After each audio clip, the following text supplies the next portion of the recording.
Hello दोस्तों, आज हम पढ़ेंगे वायु प्रदूषण यानी एयर पॉल्यूशन के बारे में। वायु प्रदूषण क्या है? यह एक वायुमंडलीय स्थिति है जिसमें कुछ पदार्थ सांद्रता में मौजूद होते हैं जो जीवित रहने और पर्यावरण पर अवांछनीय प्रभाव पैदा कर सकते हैं। इन पदार्थों में गैस, कण पदार्थ, रेडियोधर्मी पदार्थ आदि शामिल हैं।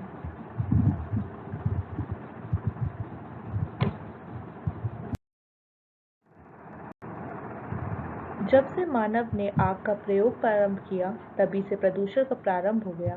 पशु चारण से उड़ने वाली रेत, खनन से प्रदूषित वायुमंडल या गंदगी से सूक्ष्म जीवाणुओं का वायु में फैल जाना प्राचीन काल से ही होता आ रहा है।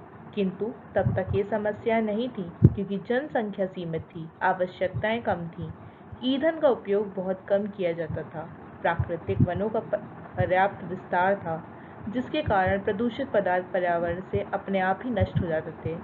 उनसे किसी प्रकार की हानि नहीं होती थी। किंतु आज इस गणित को गलत कर दिया है क्योंकि मानव तीव्र गति से वायुमंडल में अविष्ट पदार्थ विस्तारित करने लगा है, जो वायु प्रदूषण का मूल कारण है।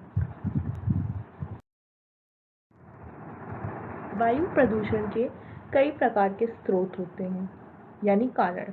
प्राकृतिक स्रोत यानी नेचुरल, और मानवीय स्रोत यानी आर्टिफिशियल, ह्यूमन मेड। प्राकृतिक स्रोत में आते हैं ज्वालामुखी उद्गार, वनों में लगने वाली आग, तेज हवाओं व आंधी तूफान से निकले हुए कण, समुद्री लवण के कण और कोहरा प्रदूषण। मानवीय स्रोत होते हैं कारखानों, उद्योग व ऊर्जा की सप्लाई, परिवहन से आया हुआ धुआं, कचरा प्रबंधन में निकला हुआ धुआं, घर में इस्तेमाल होने वाली ऊर्जा से निकला हुआ धुआं। ये सब मानवीय स्रोत हैं।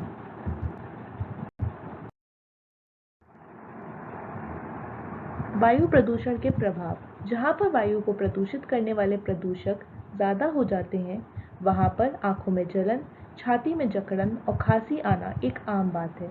कुछ लोग इसको महसूस करते हैं और कुछ लोग इसको महसूस नहीं करते हैं, लेकिन इसकी वजह से सांस फूलने लगती है। अंजाइना एक हृदय रोग या अस्थमा फेफड़ों का एक रोग या अचानक सेहत खराब होना भी वायु प्रदूषण की निशानी है।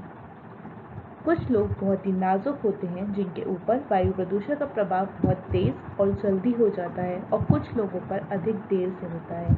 बच्चे बड़ों की तुलना से अधिक नाजुक होते हैं, इसलिए उनके ऊपर वायु प्रदूषण का प्रभाव अधिक पड़ता है और वो बीमार पड़ जाते हैं, जिसकी वजह से बच्चों में वर्म और ब्रोंकाइटिस जैसी बीमारियां हो जाती हैं।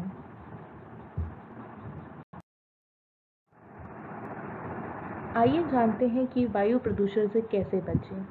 वायु प्रदूषण से बचने के लिए हमें सार्वजनिक परिवहन का उपयोग करना चाहिए या फिर अधिक से अधिक साइकिल का इस्तेमाल करना चाहिए। अपने घरों के आसपास पेड़ पौधों की देखभाल ठीक से करनी चाहिए। जब ज़रूरत ना हो तो बिजली का इस्तेमाल नहीं करना चाहिए। अपने बगीचे में सूखी पत्तियां हो तो उन्हें जलाना नहीं चाहिए, बल्कि उनकी खाद बना के रखना चाहिए। अपनी कार का प्रदूषण हर 3 महीने के अंतराल पर चेक करवाना चाहिए। आइए आज हम सभी मिलकर ये प्रण लेते हैं कि हम सब मिलकर प्रदूषण को मिटाएंगे और अपने पर्यावरण को स्वच्छ बनाएंगे। धन्यवाद।